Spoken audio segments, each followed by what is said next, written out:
Hello, hello, and welcome to Coaching Corner with me, Tracy Forsyth. So, do you find either yourself or people around you saying yes, but a lot?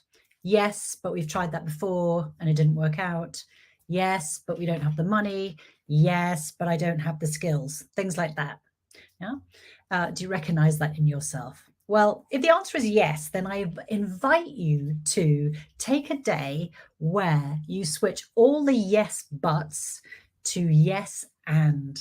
Yeah. Do you remember that Jim Carrey? I think it was Jim Carrey movie where he couldn't say no for a day. So he just said yes. He had to say yes all day. I think the movie was called Yes, possibly.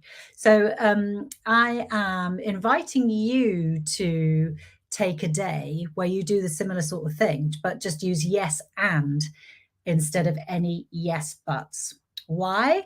Because I think it can radically alter your mindset and make your conversations with others much more productive and result in a much more creative way to solve problems. So let's start with you. We all have limiting beliefs and an inner narrative that often tells us that we can't, or we shouldn't, or we don't stand a chance. And whether or not these beliefs are founded in reality, from experience, or just a way of preserving ourselves from getting out of our comfort zone and taking a risk, who knows? It can be any of those, can't it?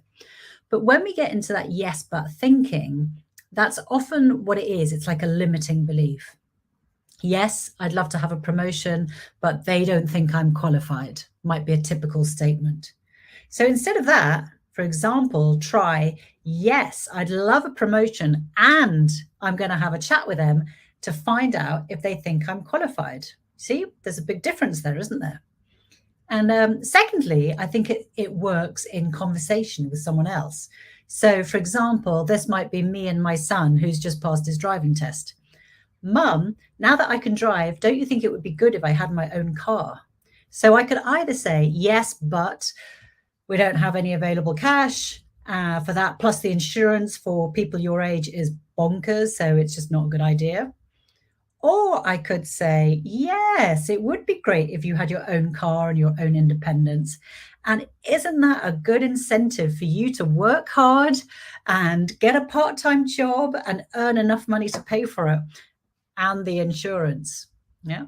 So using yes and builds a conversation with someone else rather than just stopping it dead in its tracks, leaving the other person feeling that they're not listened to and not considered. Yeah. So, third, it works well. Yes, and thinking works well in work environments where you have to persuade and influence those who don't report to you, like peers or other departments. So, if another team come in with a proposal that doesn't quite work for you and your department or your team, use yes and. So, for example, yes, that's such an interesting proposal. And if we did that, we'd also need to consider XYZ, which is important for my team. So we can work together on how to make that happen. So instead of creating a problem and being the barrier, you become a we joined in focusing on the solution. So, in short, I think moving to yes and thinking moves you from shutting things down to opening them up to collaboration and possibility. And it's a way of building rather than knocking ideas down. And it keeps the conversation moving forward. So, try for a day at least and let me know how it goes. All right, take care and see you next time.